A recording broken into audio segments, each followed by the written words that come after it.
It was supposed to be a simple hike, a chance to clear my mind after a rough week.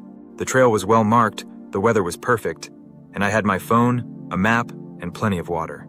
I wasn't worried, but now, as I stand in the middle of these endless woods with the sun sinking below the horizon, I realize how wrong I was. It started about 2 hours ago. I'd followed the trail for a while, enjoying the quiet. The towering trees and the smell of pine felt like a sanctuary. But when I came across an offshoot path, something in me, curiosity, boredom, maybe stupidity, decided to follow it. The path was narrow but easy to navigate at first. It wound deeper into the forest, the trees growing denser and the air cooler. I told myself I'd only go a little further, just to see where it led. But the trail started to fade, and by the time I realized it, I couldn't tell where it ended or where I'd come from. I tried to retrace my steps, but everything looked the same. Twisted roots, towering trunks, and endless shadows. My phone's GPS wouldn't load, and even the compass app refused to work. The bars were gone, and with them, my sense of safety. Stay calm, I told myself. Panicking wouldn't help. I picked a direction and started walking, hoping I'd stumble back onto the main trail. That's when I first noticed it. The forest had gone unnaturally quiet. No birds, no rustling leaves, just the sound of my footsteps crunching on twigs and dry leaves. It felt wrong, like the woods were holding their breath. As the sun dipped lower, the shadows deepened, and I started to feel watched. At first, I thought it was my imagination. But then I heard it, a faint sound behind me. Footsteps, slow, deliberate.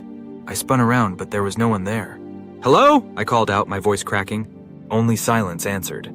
I kept walking, faster this time, but the footsteps followed, always just far enough away that I couldn't see who, or what, was making them.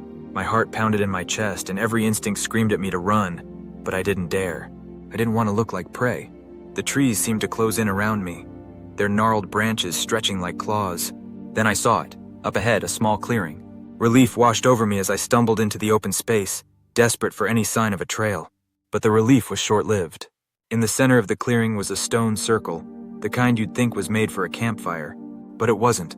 Around it, strange symbols were carved into the dirt. They looked ancient, their lines sharp and deliberate, and something about them made my stomach churn. A low whisper carried through the clearing. It wasn't coming from any direction. It seemed to be all around me. Words I couldn't understand, spoken in a voice that was neither male nor female, human nor animal. I turned to run, but the path I'd come from was gone. The clearing was now surrounded by an impenetrable wall of trees. My breathing quickened, and I stumbled back toward the center of the circle. "Please," I whispered. "I just want to go home." The whispering grew louder, more insistent. The air felt thick, heavy, pressing against my chest. My vision blurred, and I fell to my knees.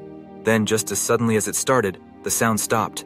The oppressive weight lifted, and the wall of trees was gone.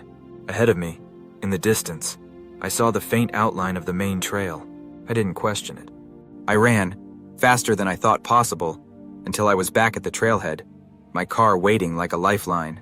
I didn't look back, not once, afraid of what I might see.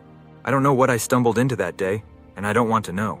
But sometimes, when I'm lying in bed at night, I hear those whispers again.